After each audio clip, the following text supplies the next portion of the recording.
So this is a joint presentation with Bill. Bill is from ASC, Ravi is from Intel, and Kanad goes from Binghamton University. And the four of us put this presentation together to represent the larger heterogeneous integration roadmap team. Um, so it's a bit of an overview. There's probably stuff that's redundant, so bear with me. It's an introduction presentation for the work we've been doing over the last 4 years. And the call to action is going to be to collaborate more with the ODSA group that Bapi is leading. This particular initiative is sponsored by 3 different IEEE societies: photonics, electronic devices, and electronics packaging, as well as SEMI, which is a consortium with about 2,000 companies. It's a 50-year-old semiconductor consortium, and the American Society of Mechanical Engineers.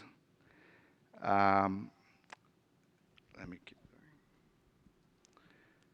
So the reason we came together to start this roadmap initiative, I think it started off in 2017. The first publication was published in 2019. There's 24 chapters that's been downloaded 30,000 times. And there's several hundred people who've worked on this roadmap effort. The goal is really to focus on pre-competitive technology, and I think it aligns pretty nicely with OCP, and that's really why we're here. And the focus is on both advances in technology and science, looking at future directions, potential solutions to big roadblocks. So that's the scope of what we're trying to achieve with this roadmap effort. This is a illustration of a heterogeneously integrated package. I think many of you are already quite familiar with it, but what's shown on the cartoon on the left is you have dies from different fabs, a fab 1, fab 2, 3, 4, all put together on a certain package. And the goal is to integrate separately manufactured components into a higher level assembly. Presumably, the separately manufactured components have specific functions, higher yields, lower cost, and that allows for a higher level assembly that's complex but provides a greater functionality. The whole is greater than the sum of the parts. So that's the concept here. That's what we're trying to do. And the packages themselves might be different in terms of material, node, source, interconnect, and many other attributes. This is more background on our roadmap effort. This is a press release from a couple years ago. There's a lot of text here that you can read, but the part I would highlight is the primary objective is to stimulate pre-competitive collaboration. And the key piece is industry, academia, and government. And the focus is to accelerate progress on roadblocks that are in the way of our industry. And I think what we're trying to do is have projections in the next 15 years or even 25 years, bring in a lot of research, and have a balanced view that combines both academic research as well as industry practical roadmaps. So this slide depicts the different ecosystem building blocks for the HIR roadmap. There's the market. It is an application-driven roadmap, so it's focused around market and system applications. There's HPC, mobile, medical, automotive, IoT, and aerospace and defense.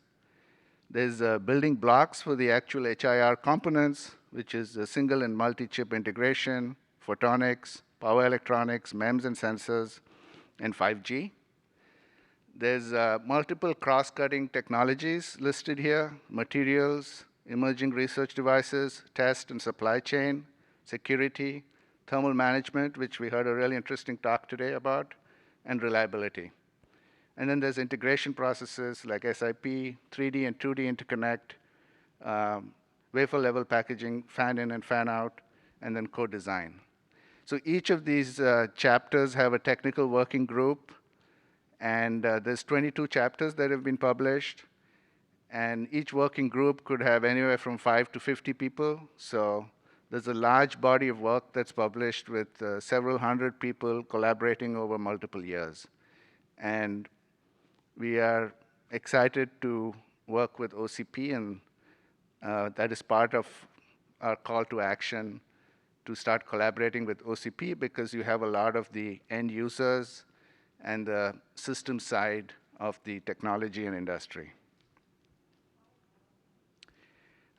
This is a illustration of a metaphor from Professor Philip Wong from Stanford University and TSMC. It's a pretty simple metaphor. It shows us coming out of a tunnel, where the tunnel was the era of the Moore's law of geometric scaling with a single-minded focus on node miniaturization. And these are his words. We're coming out of a tunnel into sunlight and green fields. And I think that's meant to illustrate the excitement around innovation that's possible with heterogeneous packaging, heterogeneous integration, rather than maybe the regret from the slowing down of Moore's law, I guess. Here's a bit of an eye chart. It shows different heterogeneous integration key drivers. There's the single-digit nodes and development cost, silicon node and functional optimization. There's the chiplet piece, and then there's the ODSA chiplets vision that's depicted here that the OCP community has been working on for the last 2 years. Here's another example of this space and the work being done at DARPA. There's depictions of multiple waves of progress, starting with the geometric scaling, the back end of line scaling, 3D devices, and now heterogeneous integration that's shown on the bottom left. There's the drivers for the innovation that's shown on the top right, which is the materials diversity, functional and technology diversity. And there's also a DoD vision around sensors and MEMS, as well as ML and HPC that's shown on the right there. One of the key areas of focus that's of relevance to OCP is HPC and data centers that HIR is working on. There's obviously the systems, scale-out systems and data centers and high-end networking. And there's a lot of content and work that's done around power management and performance and power distribution that's of interest. This is an illustration of the different canonical problems that were looked at as part of thermal management. If I start with the top left and continue clockwise, there's the 2D chips with stacked memory that was discussed earlier today in the session. There's the 3D stacked die with conduction through interfaces that was also discussed. This could be HBMs. It could be memory stacked on or under ASICs. There's the more futuristic one shown on the right on the top, which is a 3D stacked die with liquid cooling embedded within the stacks. There's optics and photonics. That's number 4, which was discussed in a previous talk, with challenges around temperature, range, control, and so on, and crosstalk. We looked at harsh environments like military, aerospace, and automobile, where the rules of engagement are very different. The temperature swings are different, as well as environmental conditions. So that's a special area for heterogeneous integration. There's the mobile space that all of you are familiar with as users, if not as developers. And then an emerging area is cooling for voltage regulators, because the power of the devices is so high, the losses in the power delivery to the package is high enough that it requires sophisticated cooling. So this is the application-focused view for thermal management.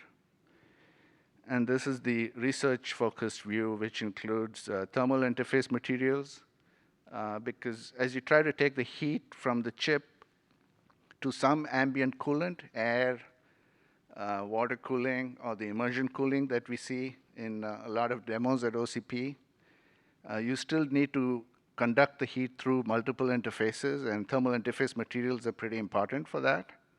There's system-level cooling, which is air cooling, water cooling, or immersion cooling, and there's many other kinds as well.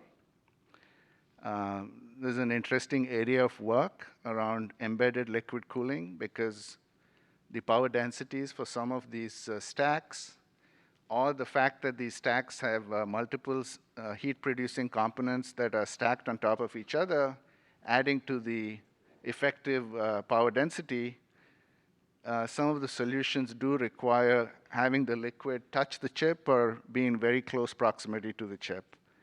There's been a lot of funding from DARPA and a lot of university research in this area, but we think that we're coming to a point where some of this research or high-end, extremely niche prototypes might actually make its way into industry because it's needed to push performance higher. And then there's advanced materials, and then there's co-design around thermomechanical, to allow for holistic design of the end product. I think that's what I have today. We wanted to give you a 10, 15-minute snapshot of the last 4 years of work. Thanks for listening, and I want to acknowledge a whole bunch of people who've contributed to this. As a summary call to action, I think it is a pretty unique time around heterogeneous integration with incredible challenges around chiplets, cooling, power delivery and power conversion, and many other challenges which lead to innovations. And I think there's a lot of opportunity for pre-competitive collaboration, because it's pretty hard, given the size of the ecosystem, for any one entity to solve the problems and scale it out. So that's the call to action as we move forward between HIR and OCP.